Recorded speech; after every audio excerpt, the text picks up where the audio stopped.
Welcome back to the Very Good Gardening Podcast. I'm Krista McCoy, and today we're talking about something that I think confuses a lot of gardeners, especially this time of year when everyone's pulling out their seed packets and trying to decide what to start indoors. One of the biggest beginner mistakes I see people make is trying to start everything inside.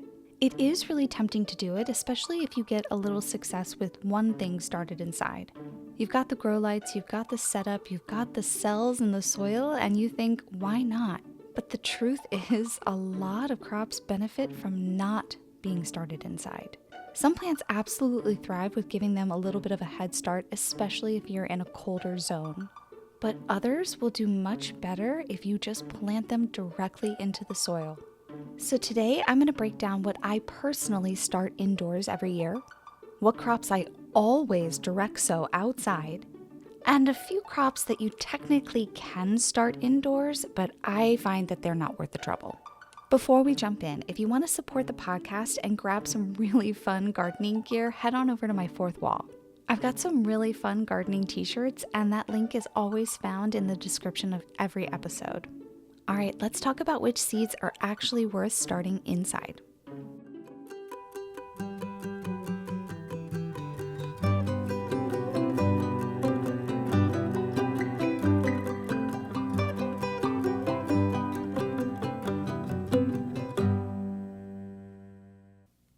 I think when a gardener finally sees the benefit and has success in growing seeds indoors, they think that everything could benefit from that head start.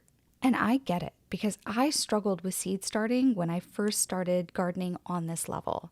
I honestly thought that starting your peppers indoors was for advanced gardeners. But that first season that I was able to start my seeds indoors, I was hooked. I started looking up how to start everything indoors, including carrots. I say including carrots because that was my biggest moment where I was like, maybe this is not for seed starting inside. I think that starting seeds indoors for me, once I was able to be successful, it felt like I was productive. There is not a lot to do in the garden between January and March, and so getting started on those seeds feels like I'm actually doing something. I am working towards my spring and summer garden. And then it doesn't help when a lot of big influencers on social media seemingly start every single thing indoors. You see trays and trays of vegetables and plants, but you don't know that most of those are probably not going into their garden. A lot of really big gardeners actually have a little side business of selling those seedlings. I tried to do that and I found that it wasn't worth the trouble, but a lot of people have some teams that are working with them and they can sell those seedlings to their local markets. Now, I'm not saying that some of them are starting every single seed indoors. Maybe they are. However, that is not for everyone. If you were to start every single seed that goes into your garden indoors, you're going to quickly realize that you do not have the space. I have a pretty big greenhouse that I can do just fine when they're in those little cell trays, but once I'm potting them up, I quickly run out of space, and I definitely don't start every seed indoors. I honestly can't even imagine how much space I would need in order to do that. And then it becomes an issue of having too many to look after and then having all of the light in the proper spot, and your seedlings start to get leggy and then they're kind of weak plants. So what you thought was giving them an extra head start and maybe a boost on the growing season is actually turning into maybe delaying your harvest. And then there are some plants that grow so fast that they become root bound in the cells, or even if you pot them up quick enough, they can become root bound in those small pots. And then it's a really big issue you've got here. And so I understand the want for wanting to grow everything indoors, but I'm going to explain exactly what seeds I start indoors and why, and what seeds that I have found to be a bigger issue and just not worth the hassle. Let's talk about the seeds that I always, without fail, start indoors. My number one is going to be peppers. Whether sweet or hot, those are being started indoors. I will never direct sow peppers because I just don't have a long enough season in order to do that. Peppers can actually be perennials in the correct environment. They like warm weather all the time. It gets really hot in Maryland, for sure, which is perfect for peppers, but that does not last long enough for them to experience a full harvest cycle. So I start my peppers in February indoors to give them that 2.5, 3 month head start. They're also extremely low to germinate. And in my experience, no matter what seed it is, if I'm planting that directly into the soil outside, it's going to have a lower germination rate than if I'm planting it indoors. And that's because there are a whole bunch of environmental factors when it comes to bugs and birds that like to eat those seeds. So if there's already a low germination rate for peppers, planting them outside is just an even bigger gamble. And because they take forever to germinate sometimes, I'm not sure if that pepper seed is still even viable. So germination has to be taken into account here. I'm also able to put those seed starting cells on top of a heat mat to bring the soil and the seeds up to the temperature that they prefer. I can't do that outside. Even though the sun is optimal light, I can still control the light indoors. In February and March, we are not hitting the amount of light that a pepper plant needs to grow. We only have about 11 to 12 hours of sunlight each day, which means that they cannot grow like they should. I am able to give them a lot more light for a lot longer. Of course, it's not up to the quality that the sun has. However, I can time them so that they're getting light for about 15 hours every day. That is crucial. And again, I can't mimic that outside. I can put those lights as close or far away as I want, and it allows me to have a little more control, which I'm a type A person, so the more control I have over a situation, the better. I also always start my tomatoes indoors. It doesn't matter what kind of tomatoes, slicing, cherry, paste, they're all started indoors. Now, tomatoes do not take nearly as long as peppers do to germinate or even to grow. They are pretty fast-growing plants. However, they do take a really long time to get to the fruiting process, and then once they fruit, then to the ripening process. So if I want summer tomatoes, then I've got to start those seeds back in March. That's the best timing for my growing season. Also, something to consider with peppers and tomatoes, and honestly anything in the nightshade family, they do not mind their roots being messed with. This is definitely a thing for a lot of other plants and some of the reasons that I do not start them indoors, but tomatoes, not an issue. In fact, some gardeners like to tease apart little tiny seedlings instead of thinning them out by cutting them, which is what I do, and the tomatoes usually respond just fine.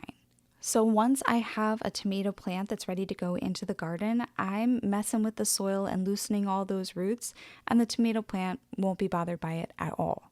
Then once they're in the ground, they're usually taking off like crazy, which is really cool and fun to watch. It's one of my favorite parts of the gardening season. Now, because tomatoes are really fast growers, I make sure that I don't start them too early. That can be a really big issue, especially for me when I'm running out of space. And if the temperatures are not quite where they need to be, that can be an issue of plants flopping over and getting tangled with each other. All of these things have happened to me. So I have learned that tomatoes, they get sowed indoors around early March.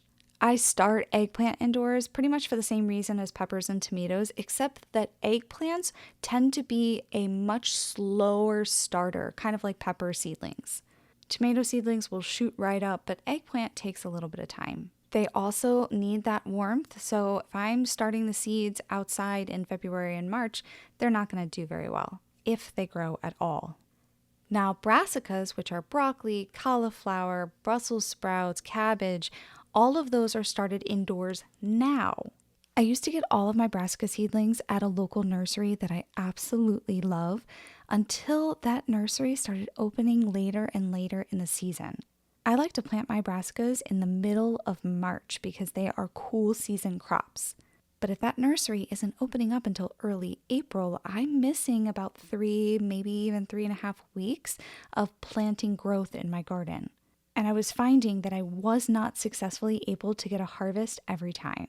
So now I do not rely on a local nursery for those seedlings. Instead, I grow them indoors starting around mid-January. It gets really hot here really fast starting in mid-May. If I've only had those plants in the ground for 6-ish weeks, then they're not going to give me a head of broccoli or a head of cabbage because it's going to be too hot for them to grow. So starting mine indoors has given me the opportunity for way more successful harvests. Last year, I had the best broccoli harvests of my entire gardening journey. And the reason is because I started them indoors. I'm actually about to plant my brassicas very soon, so I'm really excited for the potential that they're going to bring. I also start all of my herbs indoors, even though I technically could probably direct sow basil and dill. I still grow them indoors because they're just a little bit easier to control. But some herbs like rosemary, thyme, anything in the mint family, those take forever to germinate. So I will always start those indoors, and they really don't mind their roots being disturbed either. In fact, sometimes I'll split those plants when I'm planting them just so that I can get more harvest in the end. Now let's go the other side and talk about plants that I always direct sow and never start indoors. Anything that's a root crop is going to be started from seed directly sown into my garden soil. Carrots, radishes, beets, turnips, those are all starting outside. The reason why carrots were such an issue is because I realized that the carrot is the root of the plant. And so when you disturb the root of the plant, it does not like that at all. Also, I like to grow hundreds and hundreds of carrots. Am I really going to start 200 carrots from seed inside? That to me is just so not worth it. And that transplant shock is sometimes unsurvivable for a lot of those root crops. Now, sometimes beets, they don't mind to have their roots transferred because beets are so slow growing that giving them a little bit of a head start inside is fine. But for me, I don't even mess with it. I just plant them directly outside anyway. Again, I have seen some professional gardeners start carrots from seed. I'm not quite sure if they ever showed the results of that, but I also have seen some start beets inside, and I actually do get that one. And I may add that to my rotation, but I have plenty of success in growing beets outside, and they're not a huge staple of my gardening hard to harvest. I've actually seen some major gardening influencers start carrots from seed indoors, but I don't think I ever saw the results of that. So I'm curious to see how that would work. For me, it did not, for sure. And I definitely have seen others do beets, and I do get that, but I have had plenty of success growing beets outside, so I'm not going to worry about it, and I never will. I will never grow beans indoors either. First of all, it's just not worth the hassle because beans germinate so quickly and they grow outside perfectly fine. Second of all, they hate their roots being disturbed. And they grow so quickly that you have to up-pot them so fast and so frequently that sometimes you just can't catch up with it. And then they get super root bound because, again, they grow so quickly and they don't like their roots disturbed. So then you have kind of a weak plant that is severely delayed. For me, I just plant my beans right into the soil and I plant them really close together and they grow really well. And I get lots and lots of beans every year. I like to grow bush beans because you can plant them like 3 or 4 inches apart and they are perfectly fine. And each plant will provide a lot of beans. Oh, it just got me really excited for my green beans. I love green beans. I'm so excited. And purple beans and yellow beans and those white with dotted purples. Oh my goodness, I love beans so much.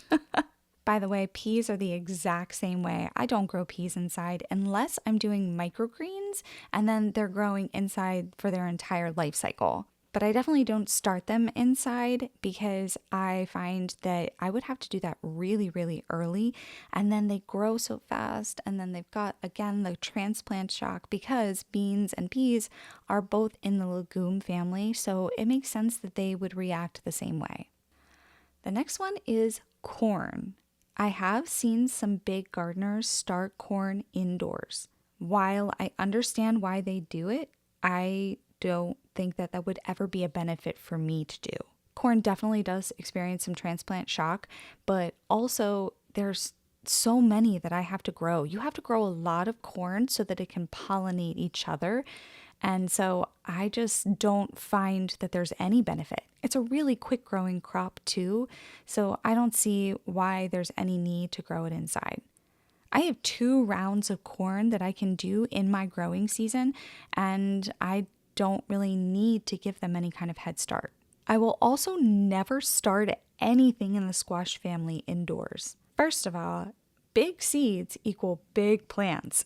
And so the squash family has a ton of really big seeds, and that equals big plants really fast. They don't like to be transplanted, and they grow fast enough that I'm able to get a harvest before anything takes them out, like the stupid squash vine borer. Sorry for my language, but I think that that is maybe the worst bug in my garden because I just have not found anything that I can do about it. Sorry, that was a side tangent. Moving on. Because squash grows so fast, there's really no benefit in giving them a head start. So again, what's happening is that they're growing really fast. Their roots are getting bound in their tiny little cells or tiny pots that you're putting them in, and they can get out of control before they're able to go outside. And they can get out of control very quickly. It's best just to plant those seeds outside. They germinate quickly, they grow quickly, they go to harvest quickly, except for pumpkins. Pumpkins do not go to harvest quickly. Now let's talk about things that you can start indoors, but they have a little asterisk next to them. Number 1 is cucumbers. A lot of people like to start cucumbers indoors. I am not one of them. I find that the transplant shock from cucumbers is way too much, and I also find that they germinate really quickly outside. However, I understand that a lot of people want to get a head start because they are such a staple in the summer garden. But it's the exact same problems as the squash. They grow so quickly and then they don't like their roots disturbed.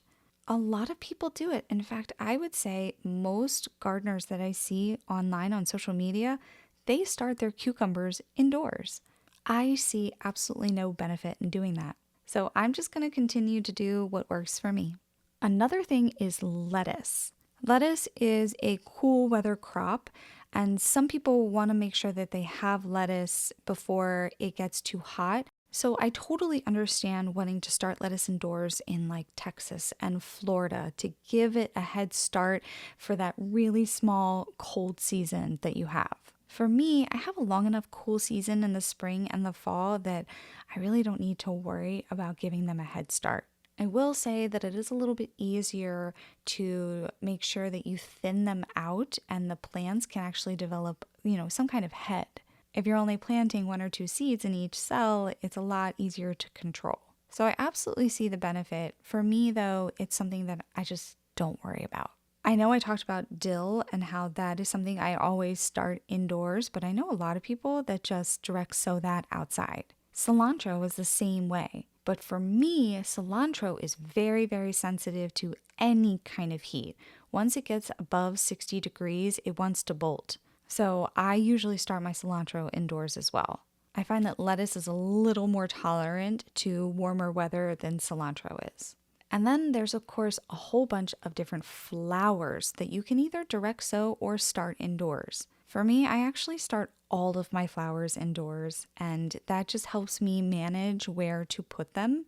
But some flowers, especially zinnias and marigolds and calendula, those can be direct sowed right into your garden with usually no issues. I just like to have flowers in my garden a little earlier, so I like to give them a head start and start them indoors. So let's talk for a second about how I make my decision of what to start indoors and what not to. First of all, if you are confused and you don't know which one you want to do, just try both.